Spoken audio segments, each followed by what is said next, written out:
Ulong yalam ka Congress belong ru MDC na po Kamalim constituency ba RV Lingdo ulong ba kajingkren jo CEM barem ba Tito Starwell Khan bu ulong armaloy kalong ka bakrem nongrim ulong ru ba kajingken no jong u bahaga jala ulong yalam liang persya bad hakej DC par utrelang bar ki NPP kadai ba shukran klem nongrim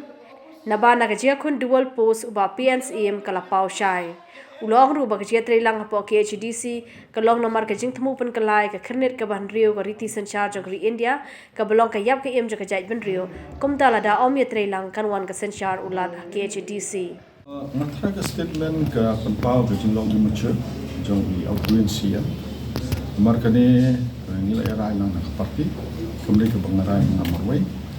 Tihang ni Mathra ka kies jong iba PNCM kabade ba dual post kelas syai dah Baka Supreme Court kong kamadai bat ka KCDC kamot kamdan ka jinga day hangne batch posted. Healing bat ibaga kuno vila ka pi long double standard adwan angle fi only distance ka bine pi kalong close alive ka BJP in rai ni berkhat ya ka council. Shubo manta lada ngingi mai jikershan kelawan ka governor rule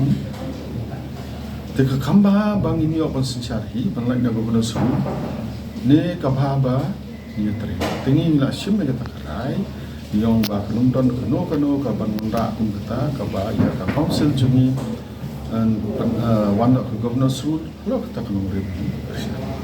lada ni mai jikershan kala la manwan ka governor sul ni te ban mentakan wan sukamen men dia ka subsidi ibu par khoi kita khmat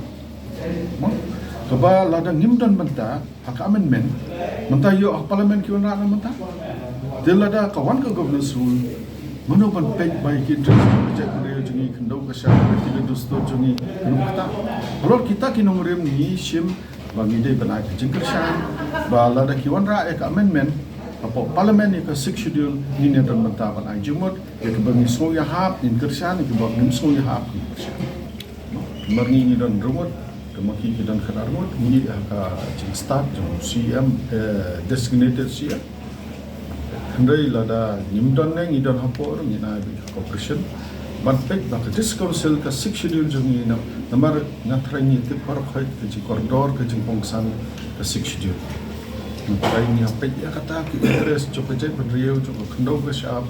jong ka riti ka dostor jong ibat khamtam ka bani syak kim tam mentakan wan ka amendment 6 schedule. Lada dan kanuan ka men ka berkata yakini tengah so milasyat kelai je benriau kendo siap tinibu ya kata ka je benriau hakmat nibu ya ka reti ke dostor lacong khmat ya ka jinglong trial kendo jinglong trial kendo siap hakmat dan keno interest ka bagi bu hakmat